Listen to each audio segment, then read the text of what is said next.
Bismillahirrahmanirrahim. Assalamualaikum warahmatullahi wabarakatuh. Waalaikumsalam. Sebagaimana telah kita iklankan, dulu ruangan kita ni kita namakan Jumaat Live. Tapi sekarang ni oleh kerana dah berlaku tidak lagi pada hari Jumaat, maka sesudah agak lama jugalah kita gunakan Jumaat Live ini untuk hari Khamis, maka kita ubah menjadi santai bersama kami. Saya rasa itulah. Jadi dalam program ni, program santai lah saya Dr. Kamil. Lebih baik daripada kita nak pergi serius sangat tu. Jadi tujuannya ialah untuk kita bercakap tentang hal-hal kehidupan kita seharian, kekeluargaannya, kerjanya, etikanya, akhlaknya dan sebagainya. Pada hari ini kita akan bercakap tentang pendidikan awal anak. Kerana di sini ada banyak perkara-perkara atau persoalan yang perlu kita selesaikan sesama kita secara santai lah. Jadi kalau kita tersalah kata, terimalah kesalahan itu sebagai satu kebenaran yang pahit untuk diterima. Tapi bukan salah, tapi sesuatu kebenaran yang sukar untuk diterima. Tak payah terima. Jadi kalau rasanya okey, terima. Kalau tak berapa okey, jangan terima lagi. Terima semula-semula. Jadi Dr. Kamil ni, dia dari segi pendidikan anak-anak awal ni, dia banyaklah buku-buku yang dia baca daripada Imam Ghazali, Ayyub Al-Walad sampailah kepada Nasir Al-Wan, Dr. Kamil? Ya. Kemudian, cuba ceritalah dulu apa yang nak dikemukakan idea hari ni. Assalamualaikum warahmatullahi wabarakatuh. Bismillah, alhamdulillah. Salatan wa salaman ala Rasulillah wa ala alihi wa sahbihi wa mawalah. Saya nak ambil kesempatan, Datuk Umuk ni dia ingat 50 tahun, bukan 5 tahun, 50 tahun. Tahun 72, 73 lagi mengajar. Pusat pengajian tinggi. Jadi sampai profesor. Dia latar belakang daripada belajar Arab, belajar di England. Kemudian buat diploma pendidikan di Ainul Syam. Jadi saya nak bagi teori-teori dalam kitab supaya dia kembangkanlah. Mungkin tak semua sepenuhnya betul dalam kitab. Tapi mungkin boleh kita adjust sikit dengan perkembangan semasa dan sebagainya. Teori pertama nak tahu. Dulu kita tak pernah dengar dia orang kata masa mengandung tu boleh dia ajar dah. Dan saya ada benda cerita pelik dekat lah. Cucu saya yang ketiga tu, kebetulan pula lahir tu autism dan tak nampak mata. Tapi mak dia ketika mengandung tu dengar Quran. Jadi sekarang dia ada homo kelas 2 lah kalau biasa ni. Dia dah ingat semua Quran tu. So saya pun pelik. Dia letak saja ayat tu, dia sambung. Dia letak saja ayat, tapi adalah. Dia dekat ni. Lepas tu hak pelik benar, saya pelik ya. Ini surah apa? Dia kata surah Al-Insan. Dia boleh cerita surah lah. Kita tengok di radio tu, di Google tu, dia tulislah 3 surah tu Al-Insan. Jadi pendidikan bermula daripada dari perut lagi. Dia ada kata pendidikan ni bermula daripada pilih pasangan lagi. Atau boleh komen teori-teori baru lah mengenai pembelajaran dalam perut ibu lagi. Yang orang dulu tak ambil kisah. Itu adalah yang dibangkitkan oleh imam-imam besar kita. Macam kata tadilah, macam Imam Ghazali, ulama-ulama besar dari segi pendidikan, dia menggalakkan supaya masa kita mengandung tu kita berbuat baik, bertingkah laku baik, berdoa, berzikir, baca Quran dan sebagainya. Dulu kita diingatkan ada kesan spiritual secara umum. Tetapi sekarang ni, bila datang apa yang disebut sebagai psychological scientific. Jadi pengajian psikologi secara saintifik menceritakan kepada kita, ini bagi orang kafir, orang bukan Islam. Dia kata digalakkan supaya ibu-ibu mengandung itu selalu mendengar muzik. Sebab kalau dia mendengar muzik, anak yang dilahirkan itu perangainya tidak jenis tak senonoh, tidak gupuh gapoh. Ada jiwa seni anak dia tu. Seni bergaul macam-macam. Jadi masa tu ramailah orang-orang kita dengan muzik, relax semata mengandung tu, sehinggalah kepada kesedaran Islam sekarang, barulah kita sedar sebenarnya rupa-rupanya bukan muzik sajalah. Jadi kalau kita dengar Quran, dengar orang azan, dengar orang berdoa, kita baca Quran sendiri dan sebagainya, dalam kitab fiqh, anak itu adalah sebahagian daripada ibunya. Itu dalam kitab fiqh. Jadi dalam buku-buku lain tentang psikologi dan sebagainya, sebab kita pemikiran-pemikiran psikologi Islam ni tak sampai kat kita sebab pemikiran psikologi Islam itu telah di-cross oleh psikologi barat.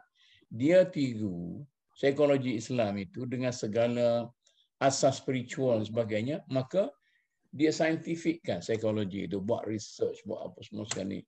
Jadi ternyata lah betul tu kalau Dr. Kamil kata dia ada satu evidence bahawa cucunya sangat menakjubkan.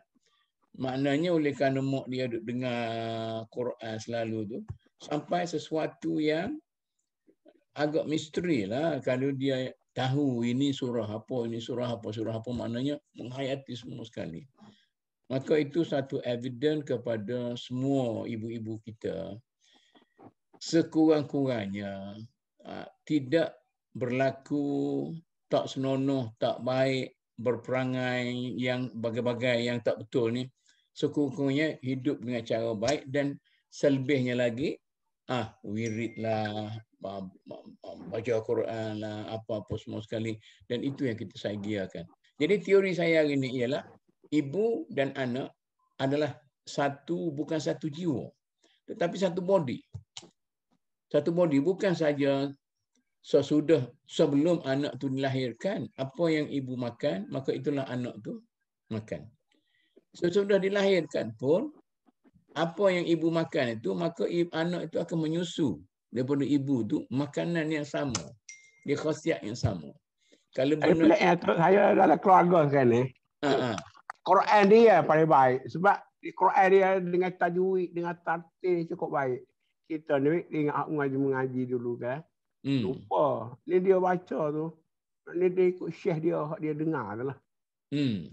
Cuma kalau kita tengok sekarang ni, ada orang bercakap juga tentang ibu mengandung ni banyak emosi. Suami katalah nakal lah, selalu tinggal rumah. Itu pun katanya memberi kesan kepada ibu yang sedang mengandung. Ya, betul. Depression, tekanan hidup, tekanan jiwa semua sekali.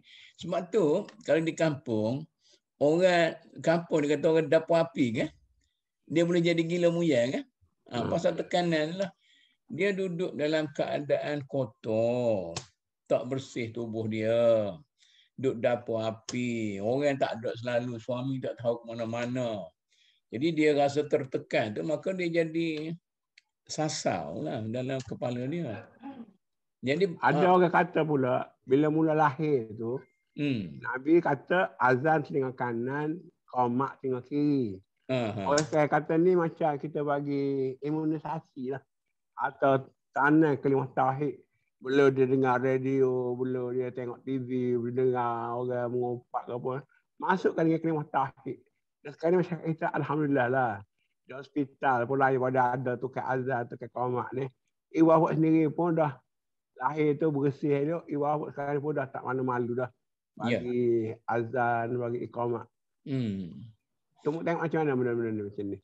Saya dulu masa dapat anak dulu, kita azan qomat sendiri, tapi berasalah sebab tu masa tu orang tak buat sangat lagi lah, tahu apa semua sekali. Tapi dia macam ni.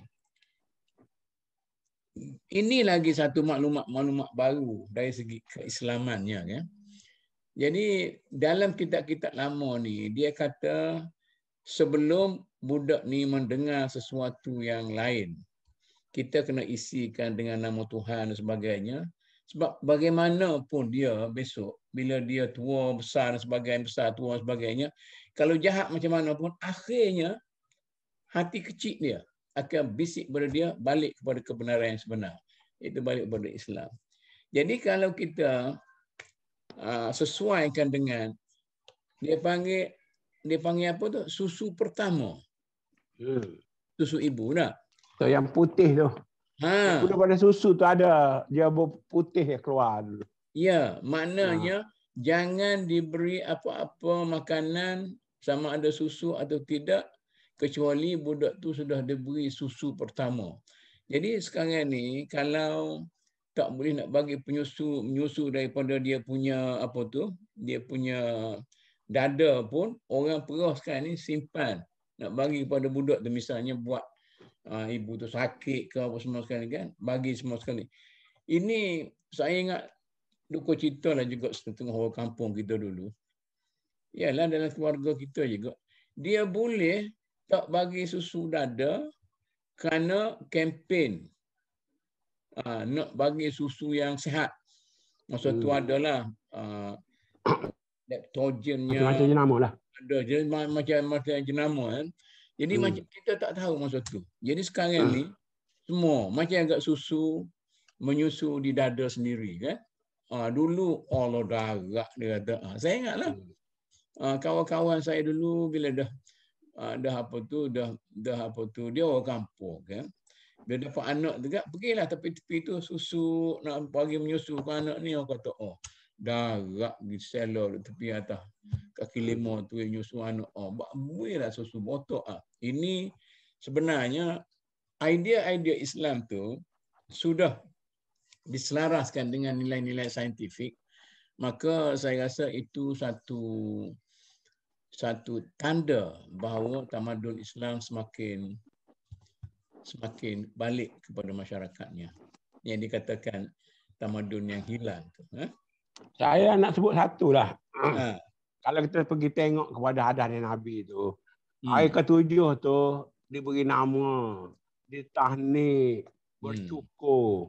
Jadi saya ingat zaman dulu, orang dulu dia walak kepada lebay-lebay haji-haji Tok Guru. Dia tak nama pergi jumpa Tok Guru dulu. Tok Guru bagi nama. Ini nama cantik, nama Nabi, nama Abdul Rahman, Abdul Rahim. Tapi orang sekarang ni dia pakai beli buku tu. Dia setengah tu tak baca pun. Dia sambung nama bapak, nama mak. Jadi menyebabkan nama-nama tu tidak ada makna yang elok. Bunyi sedap. Ya.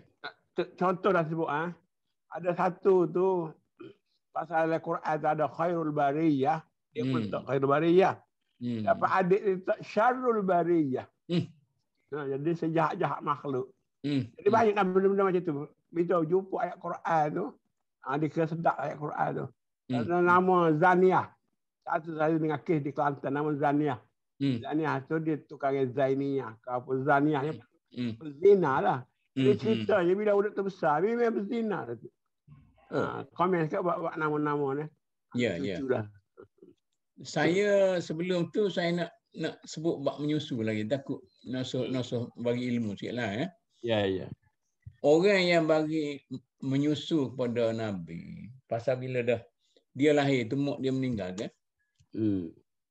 Ialah mula-mula tu Suwaibatul Aslamiyah, kemudian Halimah As-Sa'diyah. Dua orang ni ialah orang yang terdidik di dalam suasana yang kita katakan pure Arab. Itu tradisi pada tu.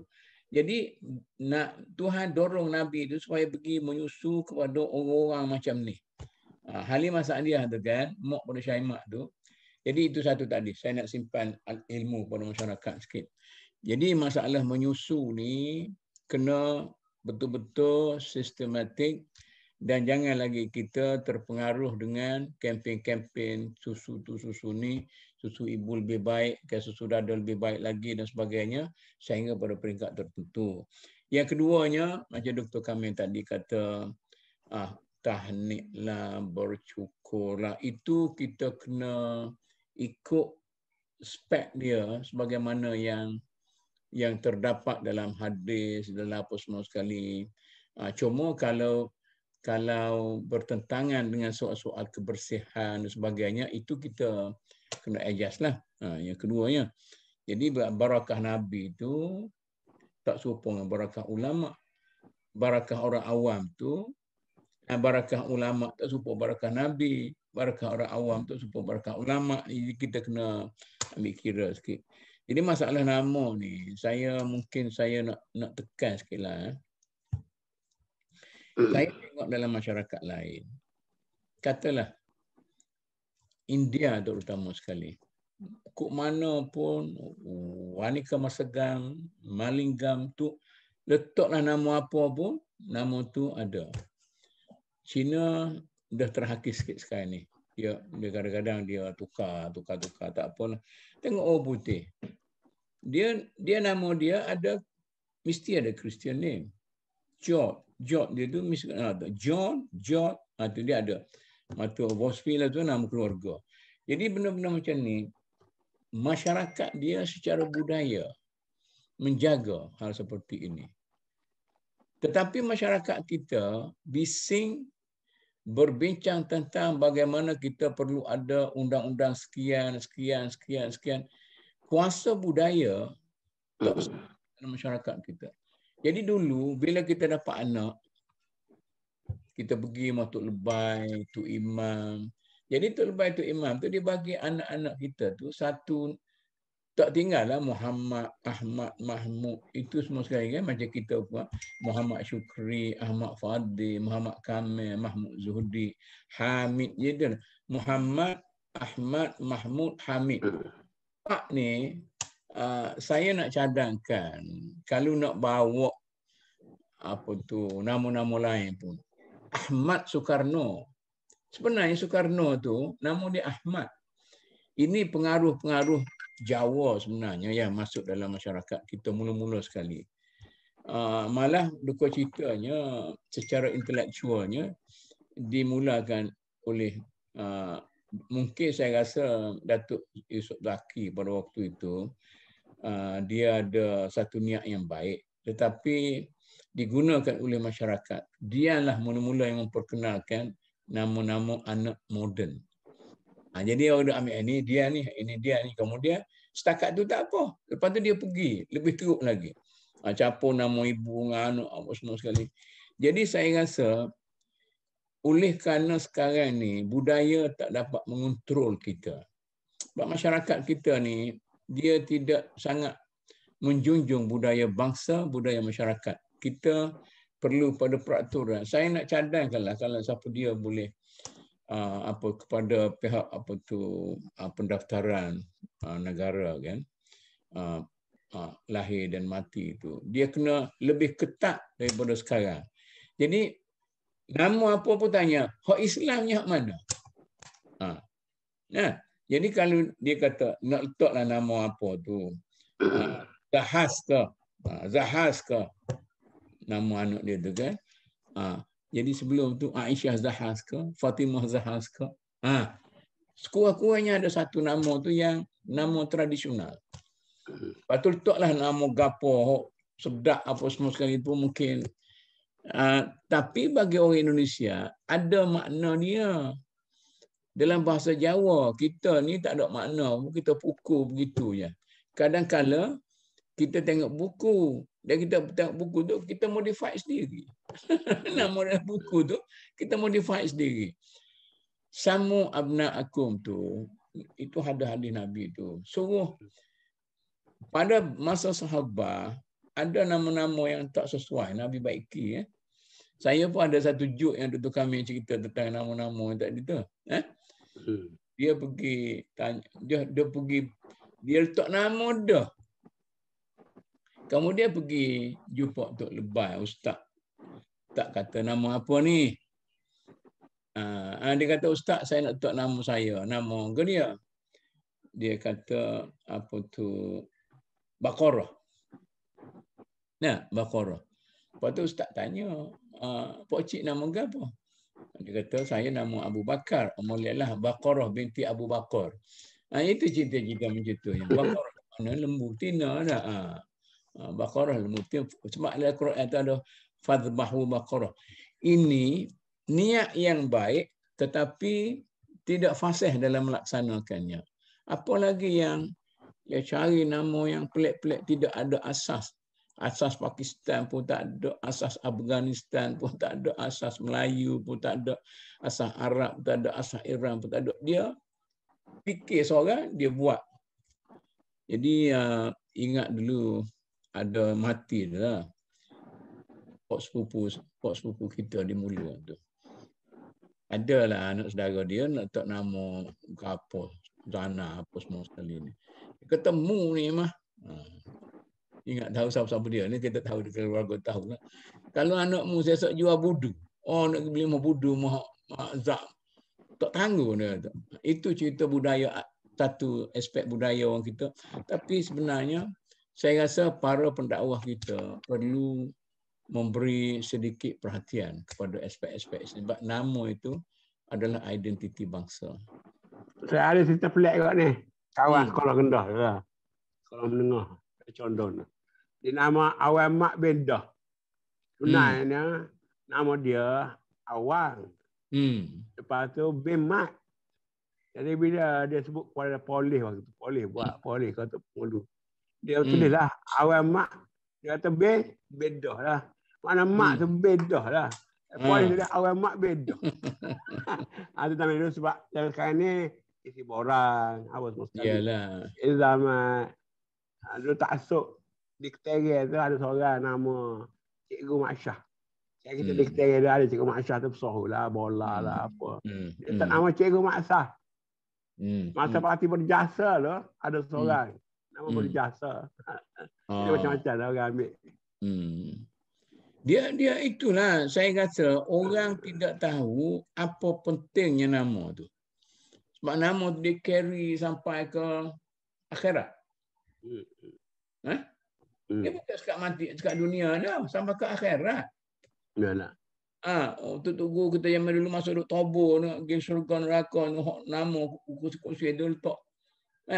Jadi dia nak sedap dia. Yang kedua sekali, tidak semestinya nama tu sesuai untuk budak-budak masa kecil. Bila dia besar sesuai. Tak jadi juga. Saya sekarang saya malas dah. Nama kita bagi boleh baiki. Ilah nahu lah. Ilah habis. Jadi tapi saya rasa kita mintalah satu para pendakwah, muslih, guru, struggle sikit bagi tahu pada masyarakat. Tak payahlah nak cakap tentang yang besar-besar apa semua sekali tu kan. Yang selesai masalah budaya masyarakat. Ni saya nak sebut nama-nama yang mengikuti program kita petang ni. Atas kali ni Muhammad Razak ni, Dr. Razak ni. Muhammad Razak Idris. Nama kedua Haris Zainal Abidin. Alhamdulillah, teruskan usaha. Semoga Allah memberikan segala usaha kita bersama. Kemudian Zain Roslan, Sepang Clear. Rosmani Osman menonton. Jadi nama-nama okey lah. Itu nama-nama yang terjaga lah. Yalah. Dan yang peringatnya orang kita ni, katalah nama Razak. Kata tu, wow, namanya apa semua sekali. Tapi cuba kita fikir tu. Razak tu apa? Mana kalau kita tapi nak sebut takut sepak nama orang. Dah. Kata Guntur. Muda apa yang Guntur? Guntur Razak. Tapi kalau zaman dulu nama orang besar kita di Kelantan. Satu Fahmi Rejab. Abang dia Datuk Tan Sri apa? Nordin Razak. Nah, seorang nama Razak, seorang nama Rejab. Orang sama. Ada pasal dulu Itu Tok Ngulu lah tu. Polis lah. Kita beralih kepada ni Datuk. Sekarang saya nak sebut. Sejauh mana pentingnya soal belah mulut. Dulu Tok Guru, Tok Imam, Tok Lebay selalu belah mulut. Belah mulut ni maknanya zaman dulu lah. Ambil buat tamah, kemudian dia kulung-kulung. Nak ambil ailio orang-orang soleh ni. Baru bagi ke orang budak-budak. Saya tengok yang baru-baru budak mungkin tak kulung dah. Dia pakai picik dengan jari je mungkin. Takut ada penyakit ke orang modern kan. Macam mana kita nak tengok benda-benda macam ni? ingat ayah kita dulu, dia mamuh lah. Mamuh waktu dia mulut tu, sumbak ke mulut budak tu. Mula-mula saya tengok orang yang tidak mamuh dengan gigi, ialah Tok Peti Haji Wei. Tok Peti Haji Semain, Tok Peti Kelantan. Mertua aku. Jadi, tak mamuh dalam perut saya. Tak mamuh dia penyek. Maknanya di situ sudah mula. Dah lewat sikit lah. Lewat daripada zaman ayahnya. Ayah meninggal masa tu. Mula-mula ada kesedaran bahawa nak banding dengan zaman dulu. Zaman dulu masyarakat kita ni protected. Masyarakat ni dia komuniti kecil. Dia tidak ada penyebaran penyakit. Misalnya penyakit. Misalnya kalau katalah macam TB, sekarang ni COVID, apa-apa semua sekali itu. Jadi kena dielakkan. Okey, itu satu prinsip. Kemudian kalau kita luaskan prinsip lagi tu, maka kita kata bukan saja dah ada, tapi kemungkinan benda tu berlaku banyak-banyak lagi. Kerana tidak semua orang ni bersih gigi ni betul. Tak? Tapi dalam yang amalan Islam, dia kata bersugi itu asiwaku mustahabun fi kulli halin. Sunat bersugi. Terus saja bersugi. Maknanya bersih. Jadi kita ni buh gigi pagi dengan malam cukuplah. Tapi antara tu gapo dia kuman tak masuk apa semua sekali. Jadi saya rasa perbuatan itu tu kita ambil semangat sajalah. Semangat barakah. Apa bezanya antara mulut dengan jari? Jari itu pun ada barakah juga. Jari tok guru. Semua sekali. Jadi kerana ada halangan-halangan tu Islam okeylah, tak ada masalah. Saya kalau tanya bab tu saya mencadangkanlah. Saya dalam hidup saya ni saya tak pernah dah mamuh-mamuh tu kita terasa takut. Tak betul kan? Walaupun ada hadis tapi kita cuba cari pendekatan yang sesuai dengan keadaan kita lah. Ini ada peminat baru ni Ibrahim Hussein. Ayanda dah sebut Allah Abdul Rahman nyakuk idea tua-tua guru hari ni. Dia orang nak dengar juga ni warna nak cerita biasa tapi mungkin masyarakat dapat panduan juga. Satu soalan lagi tu, kita nak tengok antara Melayu dengan Arab lah. Khitan.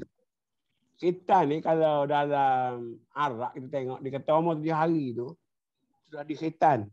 Tapi saya lupa nak masuk tingkat 1 baru khitan. Mana Melayu dengan Arab yang lain dia punya budaya tu. Dan Arab ni hari ke-7, budak tahu apa lagi. Apa lagi dia khitan. Dia khitan perempuan pula. Saya baca Dr. Anisah Abdul Ghani tulis. Di Afrika tu. Khitan perempuan tu dia korek habis lah sampai soal kesihatan.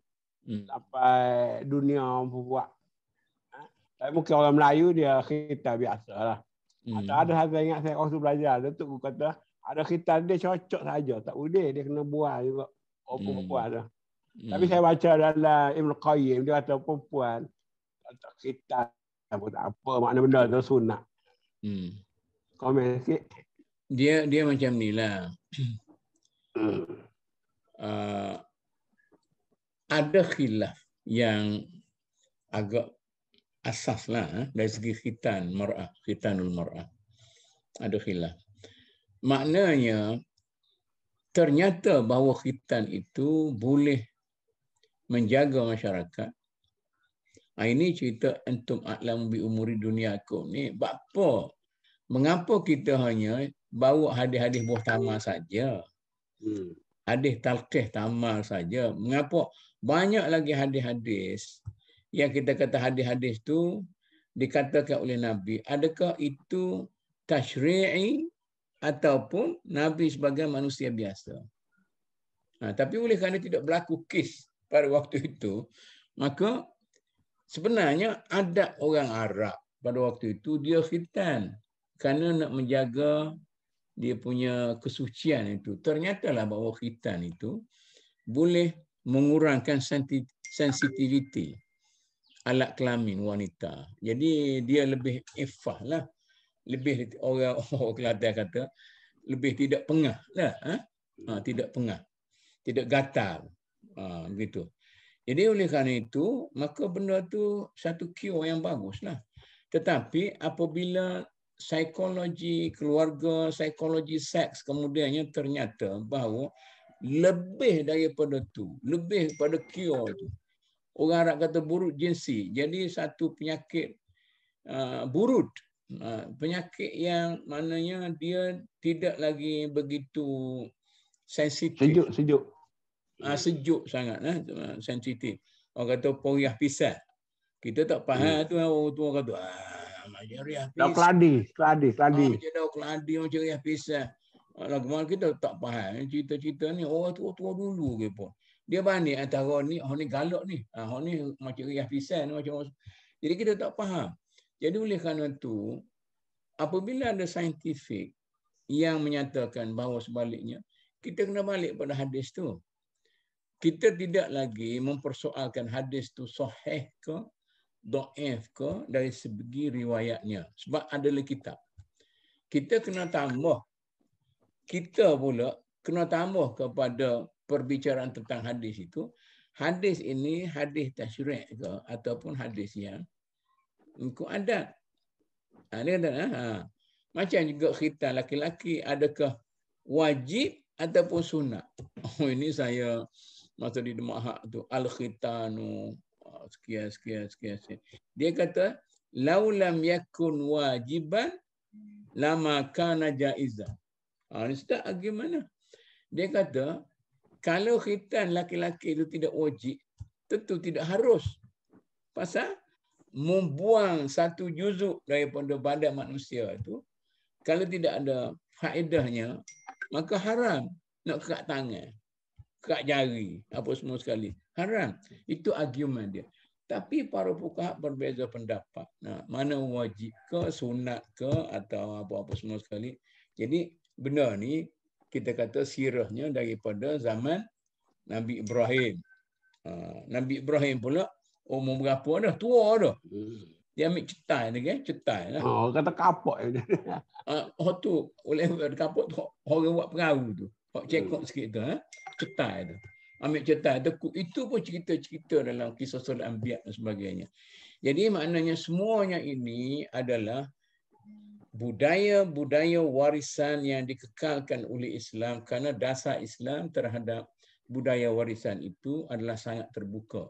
Kecuali kalau sekiranya budaya warisan itu menunjukkan hasil yang sebaliknya, maka berkewajipanlah para ulama Islam itu menilai balik hadis-hadis itu.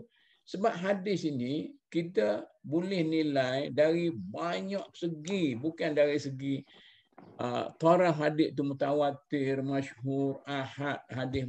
Tidak. Ada aspek-aspek lain dari segi dia panggil dirayatan, betul?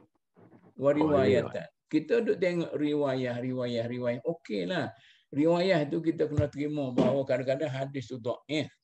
Tetapi dari segi saintifik pengajiannya dhaif, tapi sebenarnya betul-betul Nabi kata. Tapi bila sampai kepada melalui riwayat yang kredil, maka kita klasifai sebagai hadis dhaif. Sebab tu Imam Ghazali menggunakan hadis-hadis dia katakan dhaif untuk dalam kitab Ihya ni tu.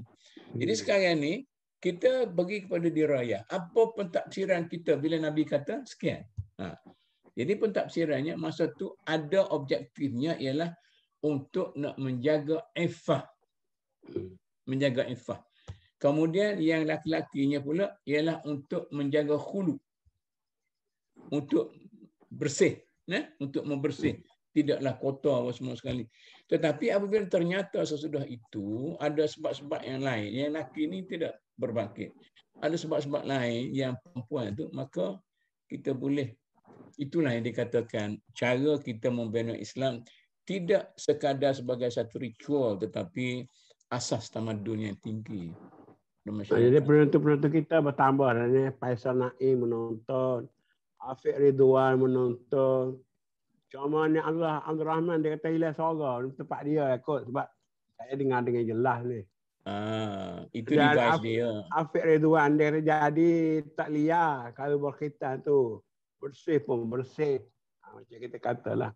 Tapi kita tengok dari segi perancangan lah. Nanti dia banyak tu yang benda ni.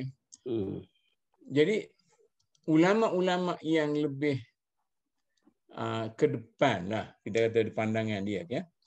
Maknanya dia ambil kedua-dua taufik.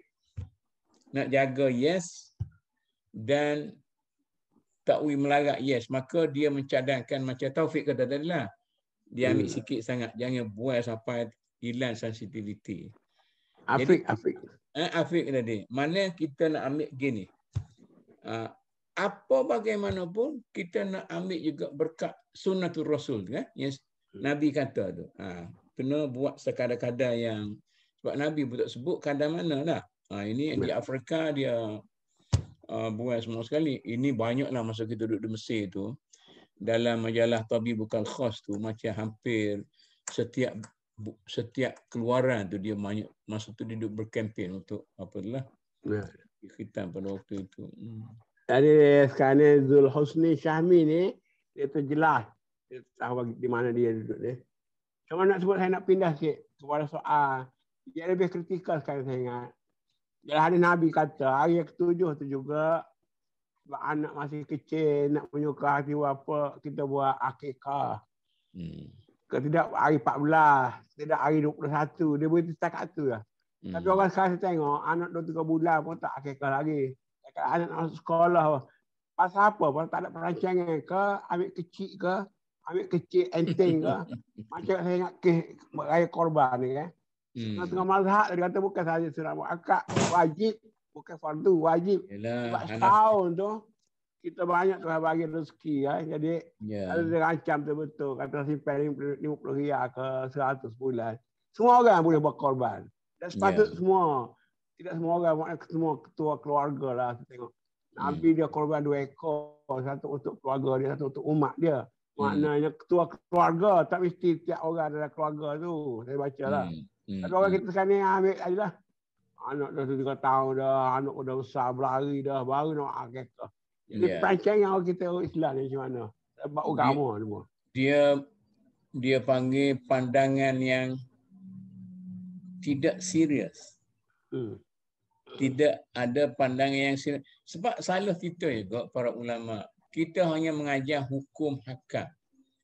Kita tidak mendidik budaya. Sebenarnya Islam ni satu budaya hidup. Itu yang mungkin kita pendakwah ni kena baiki baliklah. Mana pembudayaan cara hidup masyarakat itu daripada kecil sampai besar masalah-masalah tu kita kena kembangkan. Bukan jadi ritual sajalah. Kita kata macam ni. Bila semaya jemaah mesti dirafakkan saf. Okey? Maka kita kena heret budaya merafakkan saf itu bukan saja di madrasah, di masjid, di surau, tetapi bila keluar dalam masyarakat tu rafakkan saf. Perpaduan ummah lah kitanya. Kita cakapnya. Macam tu juga akikah itu, akikah itu maknanya macam ni lah. Kita ambil secara umum, kita mengadakan majlis kesyukuran kerana mendapat hadiah daripada Allah Subhanahu Wa Taala kepada kita. Kita anak ramai yang tak rasa anak itu sebagai satu kelebihan, satu hadiah, satu nikmat. Tapi sebenarnya anak itu adalah zuriat. Jadi bila anak itu zuriat, kita bila dapat satu zuriat yang akan menyambung zuriat kita, maka sepatutnya secepat mungkin kita secepat mungkin kita mengadakan majlis majlis akikah itu sebagai ucapan terima kasih kepada Tuhan. Malah zaman Nabi Ibrahim, zaman ayah Nabi Muhammad pun kan diberi fatwa oleh kahan oleh padri-padri masa tu, suruh sembelih seorang kan, kena kepada Abdullah, bapa Nabi Muhammad, kerana ramai sangat dapat anak lelaki. Jadi kita tidak mempunyai budaya syukur pada Tuhan tu dengan cara yang secara budaya. Orang nak balik zaman dulu, rasa betul kami tak ingat ni. Makan beras baru, ajak Tok Guru. Sudah ngetar, makan beras baru, ajak Tok Guru. Kemudian lepas tu makan beras husan, ajak Tok Guru. Kemudian Pulut durian, ajak Tok Guru. Awak buat padi saja ni. Dia panggil katuk batah. Katuk batah ni dia gala, sudah menggala tu dia buat kenduri. Saya ingatlah Tok Guru baca keluar Allah sikit. Maknanya tidak meratik panjang tu. Mana setiapnya ada kesyukuran dia kita hajaklah. Oh Tok Lebah, Tok Guru kita. Mana memberi makan kepada orang. Jadi itu jugalah tradisi yang saya rasa perlu diadakan. Syukurannya dalam peringkat keluarga kita lah, tidak ramai pun. 7-8 orang, 15 orang, 20 orang, anak-beranak, sepupu, sepapan dan sebagainya. Jadi sepatutnya begitu. Ini kita baca kitab Fiqh. Jadi kitab Fiqh kata, tua pun boleh. Maknanya dia tua dah boleh akikah kepada dia. Maknanya secara hukumnya tidak masalah, tapi secara budaya. Kita bercakap tentang budaya. Saya sangat menarik sebenarnya Islam kita lihat dari perspektif budaya hidup. Tidak banyak sangat melihat dari segi hukum. Hukum tu yes. Tapi hukum tu dia ada hukum-hukum asas. Lebih pada hukum asas itu, dia ada khilaf tu, khilaf ni, khilaf tu, khilaf ni. Kita mudahkan, ambillah mana hukum yang kita rasa sesuai dengan kita. Sebab khilaf sampai 10 mazhab.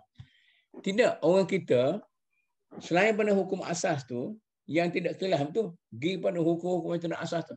Dia kelahi hukum tu, masing-masing nak tunjukkan dia punya pandai, khilaf tu, khilaf ni.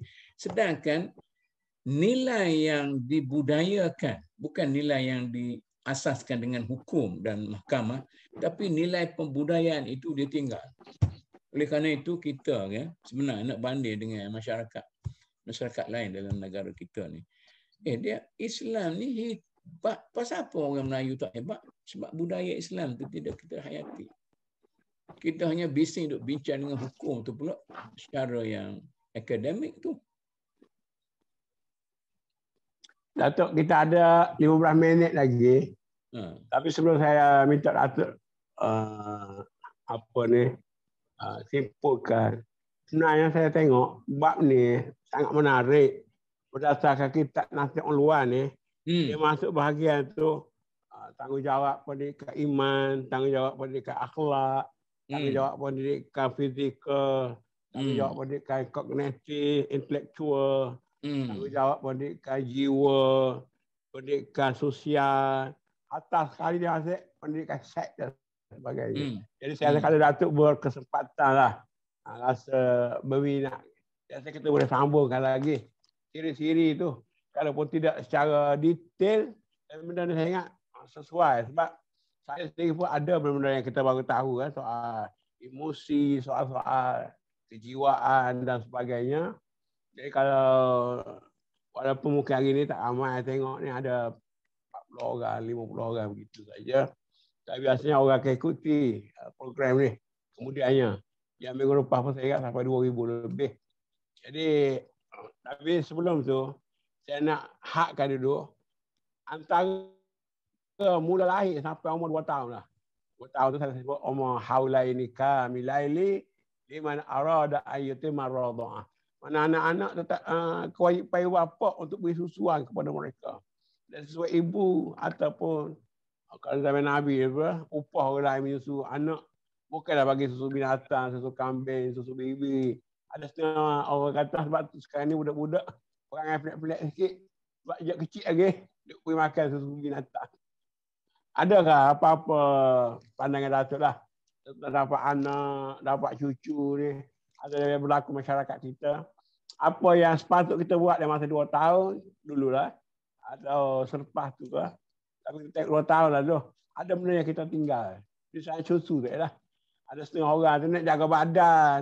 Orang putih dah ajarnya supaya jangan rosak badan dan sebagainya.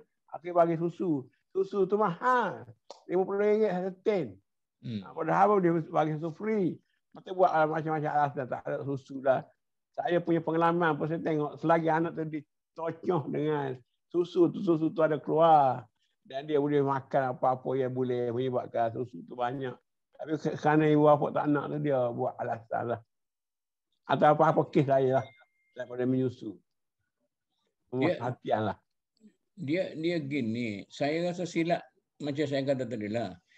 Kita melihat benda-benda yang rutin ni dari perspektif ritual. Dari perspektif ritual, katanya menyusu sendiri ataupun cari orang bubuh nama bagus, cari nama, itu semuanya kita lihat dari segi ritual dia. Islam kata gini, Islam kata gini, Islam kata gini, kita kena ikut. Tetapi sebenarnya proses pembudayaan itu. Jadi kalau saya nak sebut benda ni kan, katakanlah kita ambil di luar keluarga sikit. Tahlil. Majlis tahlil. Ada orang kata boleh. Pok apa tu apa tu apa tu? Boleh. Bagus. Bagus. Ada pok ni kata tak bagus. Bagus, tak bagus, bagus, tak bagus. Sebab kita melihat dari segi ritual. Sanak, sabit, tak sabit, apa-apa semua sekali. Tetapi dia meratik 100 kali. Meratik. Nah, la ilaha illallah, la ilaha illallah, la ilaha illallah. Satu latihan, kita ni, kalau kita ni buat sesuatu tu dengan secara sedar, berasaskan kepada penghayatan budaya kita, dia akan menambah keiman. Tak kira lah sabit tak sabit tu. Dia akan menambah keiman sebab kita sebut. Itu ya orang-orang dulu tu. Dia suruh kita buat macam tu sebab nak latih sebagai satu exercise. Melatih kita supaya menggunakan kaifiat ini untuk kita dekat dengan Allah Subhanahu Wa Taala. Tapi apakah kaifiat ini warid daripada Rasul? Tak ada lah. Tapi ini adalah bid'ah. Di sini persoalannya. Nak kata bid'ah itu bukan semua yang tidak warid pada Rasul itu bid'ah. Kecuali dia tambah itu ialah merosakkan struktur ibadat itu. Ini sebagai satu latihan. Macam kita kata pergi ke camp lah. Pergi kepada camp latihan kan? Sekian. Lepas camp tu, dia ada satu budaya, balik budaya. Tapi 3 bulan, 4 bulan hilang. Dia reorientasi. Dia begitu dalam masyarakat Islam. Sebab tu semaya itu 5 waktu. Dia kata, Nabi kata, kita nak likum sikit kan? Nabi kata, as-salatu mi'rajul mu'minin. Solat itu ialah mi'raj. Maknanya, Nabi kata, saya pergi Sidratul Muntaha, saya berhadapan dengan Tuhan. Konsep berhadapan itu pun kita jangan kelahi lagi. Kita kena faham betul-betul berhadapan apa itu. Jadi, kamu, wahai umat aku, kamu ada peluang sekurang-kurangnya kalau mu semaya malas sangat, orang yang semaya wajib saja, 5 kali. 5 kali beradab dengan Tuhan 5 kali. Tetapi oleh kerana spirit mengadap itu tidak ada, maka tidaklah Islam itu mencegah kepada buat benda kotor dah. Tapi kita khoyak, apa beza antara kita pergi semaya dengan kita pergi ngadap raja? Ada?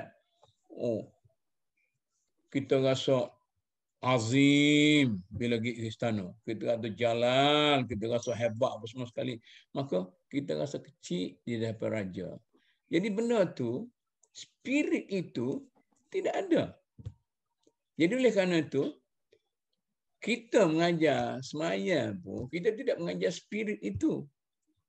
Iaitu spirit itu saya translate tadilah sebagai satu proses pembudayaan. Ya. Jadi dalam masyarakat kita ni, katalah masa beberapa bulan, beberapa bulan dalam keluarga asal, bila satu anak itu dilahirkan, saya lebih suka, malah nak kata buat tu tak boleh lah. Nanti orang kata act dia ni semua sekali. Saya lebih suka kita menjaga budaya hidup. Bagaimana kita mesti ada waktu makan, bagaimana kita ada mesti waktu berkumpul, bagaimana kita dengan cucu-cucu kita, bagaimana cucu-cucu pula dengan apa-apa semua sekali. Nak dengar cerita Dr. Kamil? Ada masalah lagi. Saya tengangor. Semalam saya macam tiap-tiap minggu cucu-cucunya ada selalu di rumah. Ya, saya anggap penuh rumah saya ni penuh dengan cucu. Macam Dr. Kamil macam tu lah. Penuh dengan cucu sebab satu hiburan, bukan satu beban. Kita rasa benda yang sangat menghiburkan. Ni musim COVID ni pun. Pok dia main atas sekejap. Lepas tu sama ada lepas maghrib ke, tak sempat maghrib ke, kita pergi atas. Jadi macam tu. Semalam, cucu Pok lain, cucu anak Syadi, dia berseluruh lah dengan CD dia. Kasar sikit lah berseluruh tu. Jadi anak Haji, cucu, apa dia, bongsu. Hai, dia kata, jangan buat macam tu, tak boleh. Dia kata ini CD ni, dia kata dia dapat, dia level dia 2 kali tinggi. 2 kali tinggi pada kita. Dia kata you pok satu level. Lepas ni dia pok pada pokmu pula. Dia ada 2 level yang kedua. Tak boleh kita nak sapai dia nak cakap. Saya kata siapa dia ajar budak. Saya rasa Umur berapa dah? Tapi umur masuk tingkat 1 dah lah. Ya dah. Tapi dia nasihatkan kepada cakap Melayu agak. Umur 3-4 tahun ni lah, kelas 4 ni. Masalahnya mungkin dia terima di mana, tapi dia melihat dalam kita punya society, dalam masyarakat rumah tangga kita kan. Itu maknanya pendidikan keluarga yang paling asas sekali ialah bila kita bergaul dengan anak cucu semasa kita dalam keluarga kita sendiri itu. Jadi saya rasa itulah sepatutnya. Belum lagi kita kena belajar parenting. Apa parenting? Tinggi sangat kan. Lepas tu sekarang ni orang cadangkan supaya sesebuah rumah tu ada 3 generasi. Generasi pertama, generasi kedua dan generasi ketiga. Jadi bagi orang yang dia rasa tak berapa betul. Ada satu kawan saya, nama dia Datuk sekali. Saya kata rumah saya ni ramai. Saya ada anak duduk sekali, cucu duduk sekali. Dia kata berapa dapur?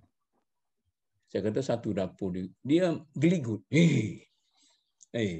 Tak boleh terima saya semua sekali. Saya duduk diam. Saya kata saya simple. Tak ada masalah sekali. Okey. Jadi itu yang benda-benda yang masyarakat kita tak boleh terima. Sedangkan kalau kita pergi ke rumah panjang lah. Rumah panjang. Satu penjiwaan daripada kebudayaan tradisi kita. Tak ada masalah mereka itu boleh terima dengan apa semua sekali. Soalnya, penerimaan atau penolakan terhadap sesuatu nilai. Jadi kalau kita latih menerima, maka nilai itu akan hidup dalam masyarakat kita. Terima kasih Datuk. Kita dah sampai 1 jam. Cuma belum tutup tu, saya nak terangkan tutup saya lah. Ya. Ada satu polemik sekarang ni, saya baca dari YouTube ni. Soal zikir dan sebagainya ni. Dia berkelahi tentang zikir Allah. Satu pihak kata Allah tu baguslah. Ingat ke Tuhan. Dan ini amalan orang sufi. Tapi ada pendapat mengatakan Allah tu tak ada. ayat tak cukup. Sepatutnya Allahu Akbar, Subhanallah, Alhamdulillah. Macam mana? Dia jadi polemik. Pasal ni pula ada buat YouTube ni. Dia letak gambar dua-dua tu. Jadi macam berbahas lah pula. Padahal tempat berbeza. Dan Datuk terus buat kesimpulan lah. Terutama apa pengiringan yang berlaku dalam pendidikan peringkat awal ni. Itu kita kata, itu di kalangan para pendakwah pula. Saya rasa malang lah. Kita berdakwah dalam satu lingkungan yang sangat sempit. Jadi, bila lingkungan sangat sempit, kita clash sesama kita. Kita tidak ada satu orang pemikiran yang terbuka, broad thinking. Pemikiran secara terbuka. Kalau terbuka, apa salahnya? Kalau kita kata, awak buat pun okey, tak buat pun okey, tak buat tak salah, buat pun tak salah. Jadi apa susah rugi kita ya? Ya tak? Tetapi kalau kita kata, ini tak warid, ini tak warid, ini tak warid. Okeylah tu. Kalau hak ni kata tak warid, hak ni warid, hak ni apa semua sekali, maka maknanya kita tidak melihat sesuatu daripada segi spiritnya. Islam tu ialah lebih peratusnya ialah spiritual. Spiritual tu bukan makna roh. Bukan makna roh. Roh lawan jasad. Spiritual ni dia punya sistem budaya, semangat kebudayaan Islam itu ada. Sebab itu kalau di Mesir kita tengok kan, kadang-kadang kita jangan guna ni. Dia semayang pun tidak. Tapi spirit Islam tu dia tinggi. Jadi kita ni semayang kuat. Sebab kita terima Islam daripada spiritual. Tapi spirit Islam tu, kalau tidak macam mana boleh lawan dengan Israel siapa. Kalau orang Melayu kita kan, lawan dengan Israel sampai sekarang dah mengaku kalah dah. Sebab spirit dia tinggi. Sebab oleh kerana itu, pendidikan dia mengutamakan spirit tetapi tidak melihat sangat kepada soal ritual. Jadi kita kalau capur sikitnya, kita belajar ritual lah. Tapi bagi spirit sikit ni, zaman saya ingat dah dulu, pernahlah dibincangkan tentang bagaimana nak strukturkan semula pendidikan Islam itu di sekolah. Supaya lebih mementingkan spirit dalam masyarakat itu. Jadi saya rasa mungkin satu masa kita boleh berbincang bersantai, tajuk dia antara ritual dan spiritual dalam kehidupan seorang Muslim. Kita boleh elaborate yang agak jelas sikitlah. Tu ritual dengan spiritual tu. Jadi yang dari spiritual ni kita tidak lihat pada zahir. Awak kata Allah ke, Allah kata la ilaha illallah ke. Asalkan awak punya minda itu ialah ingat pada Allah Subhanahu Wa Taala. Kata macam mana pun. Itu dari segi itu. Tetapi kalau kita ukur dari segi ritual yang berasaskan kepada pengajian secara akademik itu, maka tak ada asasnya. Jadi dia ni pun betul, dia ni pun betul. Jangan kata dia ni pun salah, dia ni pun salah. Kita ada penonton Ustaz Nazri, Abu Hanif, Asli Nasaling. Asli Nasaling ni dia menyokonglah. Dapat Datuk setuju dengan Datuk Prof. Anak sulung saya dididik dan membesar di persekitaran Datuk dan ibu-ibu saudara. Berbanding 2 anak dengan tangan saya sendiri. Kesimpulannya budaya 3 generasi di keluarga sangat praktikal dan teradab serta berakhlak klasik. Nama dia setujulah. Jadi saya nampak yang minggu depan ni kita nak buat tajuk pendidikan akhlak dan iman. Ini terutama kepada anak-anak, katalah budak-budak umur 2 tahun, 3 tahun yang belum membaca ni. Ada setengah orang tak pandai nak bawa kepada akhlak, adab. Tapi yang besar-besar tu kita baca buku, kita tunjuk contoh teladan. Tapi kadang-kadang setengah bapa tu, anak-anak kecil ni menyoal. Dia tak jawab. Atau dia marah pula. Apa soal pelik-pelik ni. Jadi itu juga menghadapi masalah. Terutama anak sekarang ni dia expose kepada video, kepada macam-macam lagi. Kalau ibu bapa tetap mengikuti perkembangan tu, memang akan terkedu juga lah dengan soal-soal budak-budak ni. Jadi kalau Datuk setuju, minggu depan ni kita nak tekan soal pendidikan iman dan akhlak lah, kita campur lah dua tu. Okey. Tak apa, Itu saya benda yang okey. asas. Walaupun kita tengok benda ni kecil, tapi mungkin ada orang-orang yang nak dapat faedah. Dan orang lain juga boleh lah berkongsi pengalaman masing-masing. Supaya kita dapat membuat pengalaman yang berbeza tu, situasi yang berbeza dan sebagainya. Dan saya cakap itu dahulu, semoga ada faedah dan manfaat. Terima kasih kepada para penonton dan juga kepada Datuk dan kepada Dr. Basri yang menjadi penerbit. Sekian wabillahi taufiq wal hidayah. Wassalamualaikum warahmatullahi wabarakatuh. Waalaikumsalam warahmatullahi wabarakatuh.